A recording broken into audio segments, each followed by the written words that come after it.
Welcome back, guys. Zach from Raven Films here. I am joined by Miss Darian Ashley, who you may remember from insurance. Just going to ask her a couple questions, catch up and see what she's doing. She's got a couple of things coming up soon we'll talk about. So how are you doing today? Fantastic. How are you? Tired. Tired? Okay, same. So let's start by where would you grow up? What really got you into acting? How old you were when you really started acting? I grew up in the Bay Area, so I've been actually all around this area, San Francisco, Pittsburgh, Concord for a little while, Antioch, now I'm in Oakley. And what got me into acting is kind of a funny story. It's it's a funny story.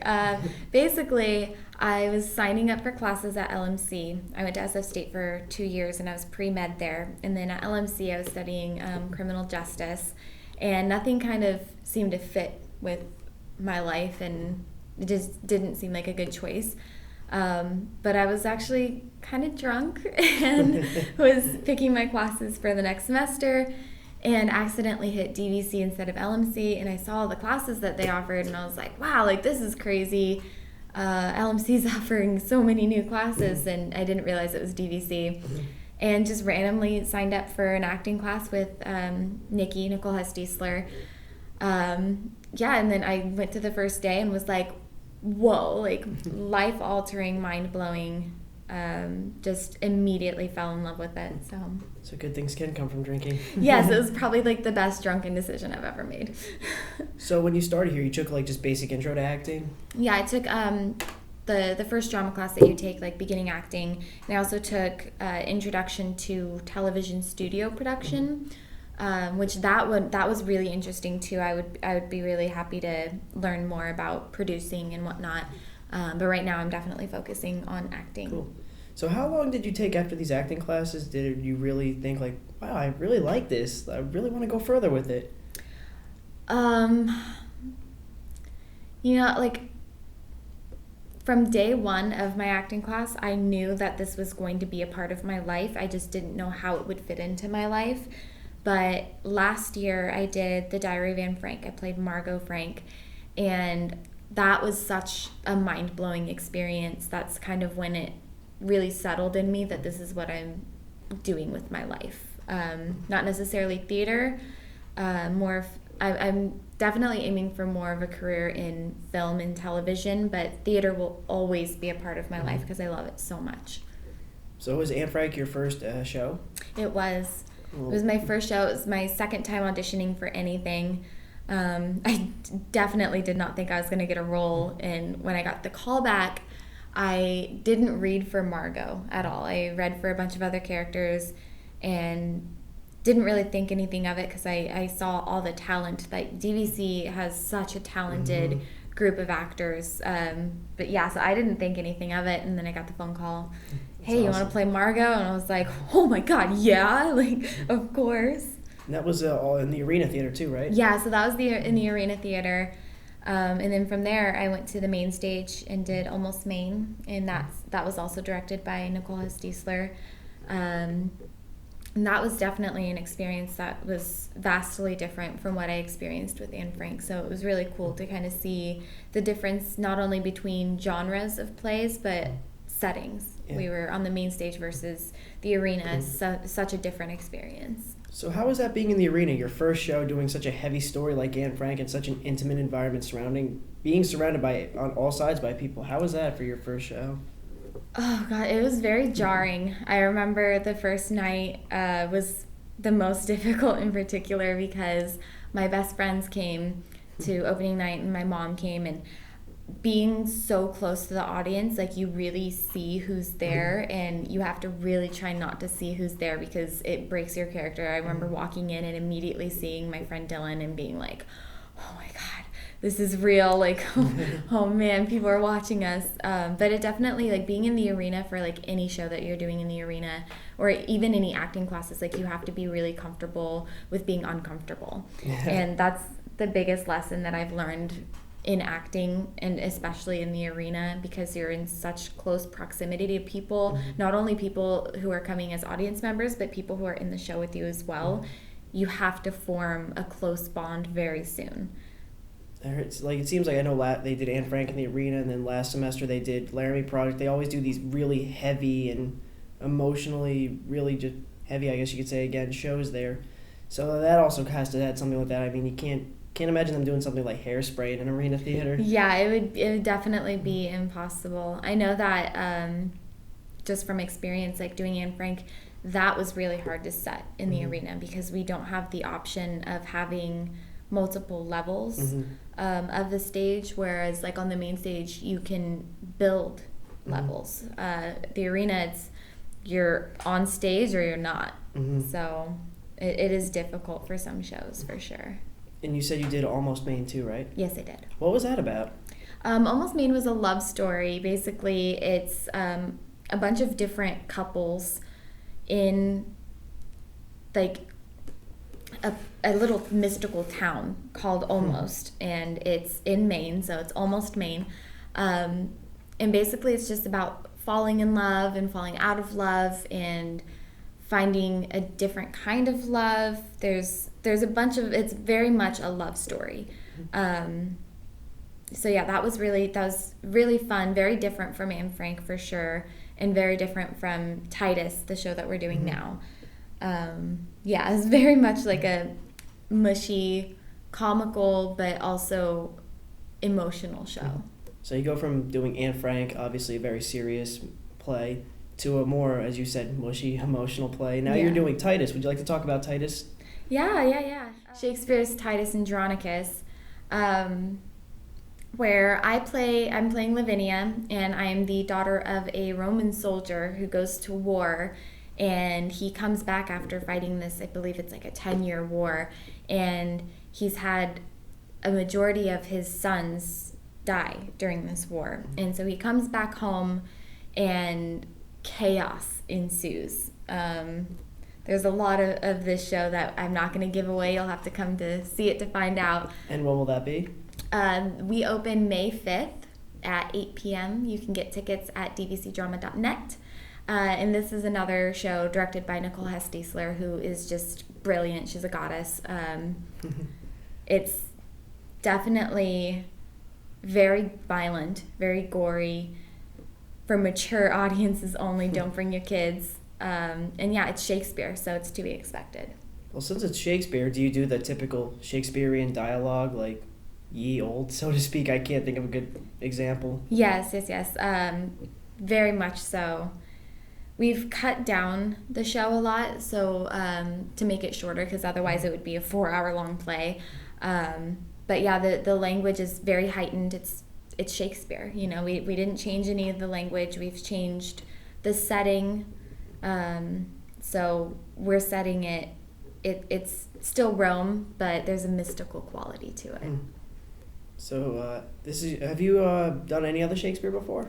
No, this is my first Shakespeare. And the audition for it was actually the first time I really did any kind of Shakespeare, so I'm very much out of my realm here, but learning new things every day, which there's nothing more that you can ask as an actor. Tell us what it was like going into the auditioning process for Titus. So Nikki wanted everyone to, like, if you were auditioning for a specific role, she had a certain monologue from the show that she wanted you to do. So for the women in particular, there was a monologue that's in the show that the character Tamra says, and I can give you like a little snippet of that, where she's saying, "Have I not reason, think you, to look pale?" And you'll recognize that when you come see the show, because I know you will. Yeah, so we went in for the audition, and that was pretty much it. Like, you go in, you audition. Sometimes the director or the auditors will ask you to do different things, different variations of the monologue if they want to see something different from you. This particular audition, I didn't really get asked too much. But in previous auditions, there's been times where I go in and I do a relatively serious monologue, and the director's like, "All right, do that monologue as if it's the funniest thing you've ever heard," and you have to just, like, it's all about adapting to what they're asking for. So, but yeah, this one was very chill. I just went in, did my monologue, and then we had callbacks which for non-acting folk is basically if the director likes what they see from the audition, they'll bring you in for a callback audition. So you go back in and it's not that you're like going back in with a different monologue or anything. That's when they bring you in to read for certain characters and see if there's like chemistry between you and another actor, or if you look like you fit the role and things like that. So that's pretty much the process, and then you get cast or you don't. Cool. So how is it like working with, from what I understand, Titus is a very, very violent show. How is it really acting out those scenes? Because I heard it's pretty gruesome. It is very gruesome. It's difficult. There's a lot of things that we deal with in this show that we're not shying away from the ugliness. And we're doing that on purpose for social change, because there's things that people need to see, because they happen. They happen all the time. They happen every day. And people don't like to talk about it because it's ugly and it's not something that people feel like discussing, but it needs to be discussed. And that's one of the reasons why we're doing it the way we're doing it, just because there's a scene in the show that every other time I've done research on Titus and everything, and like every other time I've researched other people doing this show, they cut that scene out, and we're doing that scene on stage in front of everybody to see, to promote social change, to let people know, hey, this happens and it's not okay. I mean, you saw Laramie last semester, correct? Yes. I mean, that was really hit. I mean, obviously what's going on in the world today, I mean, politics all over the place, that really, no matter who you were, that struck a chord with a lot of people. Do you think Titus could have a lot of that effect too, with really just sending the message loud and clear? Oh yeah. And I think that what it is, like what I love about Titus so much, is that there's so many different levels of it. There's so many different layers within it, that we're hitting on multiple topics, multiple things that are happening in our world, in our communities, and we're focusing on them all at the same time. So I think that's one of the reasons I love Titus so much. It's very well received play from what I've heard. It's like one of Shakespeare's, like regarded as one of his best. Yeah, I mean, it's definitely his most violent play, and so I've heard. Yeah, the reason behind that is that that's what the community wanted at that time. Everyone was like sick of like all the mushy gushy love stories, and they're like, give us violence, and he's like, you want violence? Okay, here we go. And just like totally overdid it with the violence. It's one of his most underdone plays as far as theater. People don't like to do this show because of how violent it is, which falls right into Nikki's alley. Yeah.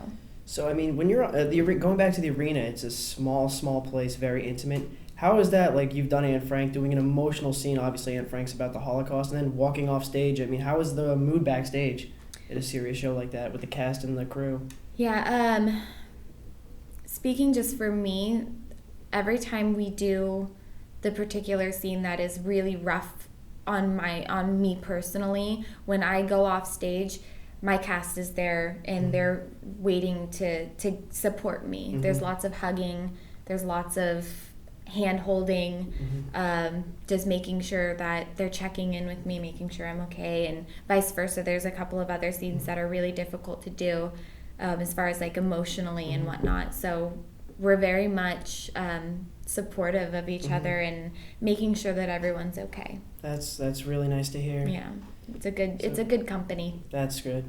So how is it for you when you have to do these scenes? I mean, just like, I'm the type of person, whenever something like that happens in a movie, I try to skip over it. But I couldn't imagine actually just being a part of it and then having to perform that. I mean, how does that really affect you, like, emotionally? I mean, do you... Yeah, I mean, it is hard. It's hard because I'm doing this for people who this has happened to them, you know? So it's hard to... Oh, man. It's a loaded question. I'm going to start over. All right. I mean, it's hard because there's so much choreography that goes into it, but that's also what makes it a little bit easier, is that we're so focused on getting the movements right of this scene that we're not solely focused on what the hell is happening. For me in particular, there's some nights that we rehearse it and it takes me a couple of minutes to pull myself out of that space, that emotional space that I've put myself in. And then some nights where I'm able to just disconnect from it and let it happen and then continue on. I can't really tell you which one's worse or better. But yeah, I think it gets easier the more we do it, just because I know that it's not real. I know that this is not actually happening to me, but at the same time, it's happening to someone. Someone somewhere is in a situation like this, and it's not okay. And so that's kind of what keeps me motivated, is that I'm doing this for them. I'm telling the story that they're not able to tell at this moment. But yeah, I mean, it's difficult. It's difficult to get into that headspace, but there's so much trust between myself and Tyler Page plays one of the brothers, and Nickish also. There's such a trust between us that I know that I'm not going to get hurt by them, but at the same time, it's enough that it's realistic. So it is very difficult, but yeah, it's good. Sounds like one very powerful show. Yeah. Definitely not what you think of when you think of Shakespeare. Yeah, it's definitely not like a romantic comedy or anything like that. There's some romance in it, I guess you can call it romance. But yeah, you'll have to come. You guys will have to come and see it to see what I'm talking about. So you don't really do musicals much, do you? I have not yet. I do plan on. I think I'm auditioning for Grease over the summer. So we'll see about that. But yeah, I don't really do musicals. Not because I dislike them or anything, but mostly because I like doing theater work that promotes social change, that makes people second guess their actions and think about things in a different way. I like to do things like that. And musicals can be very powerful and affect a lot of people, but it's just in a different way. And so I'm kind of just exploring what I'm doing right now, and then I'll get into musicals later. So like for Titus, you say you like to do plays that promote social change or really make a statement. Did you go into Titus like knowing the whole story, or was it like, I want to do it because it's Shakespeare, or do I want to do it because it's Shakespeare and because it also has a strong message to it? Yeah, I read the play a couple of times before I auditioned, and I also watched the movie Titus by Julie Taymor, I think it is. So I knew about the story, and I auditioned specifically for Lavinia because I knew it was going to challenge myself as an actor, because she has to be very physical with her body, and I'm not a physical actor. I'm solidly like a face and voice actor, so I'm challenging myself in that respect. And also I knew that this was going to be a fantastic production, because Nicole Hestiesler is directing, and she's, like I said, she's brilliant. And she's very much the same, like, she goes for the same outcome that I look for in plays, is theater for social change. That's awesome. Yeah. So that about wraps it up for today, guys. I'm going to put a link in the description where you can buy tickets if you live in Northern California. Definitely check out Titus. Yes. Until next time, guys, be sure to subscribe and like us on Facebook. Thanks.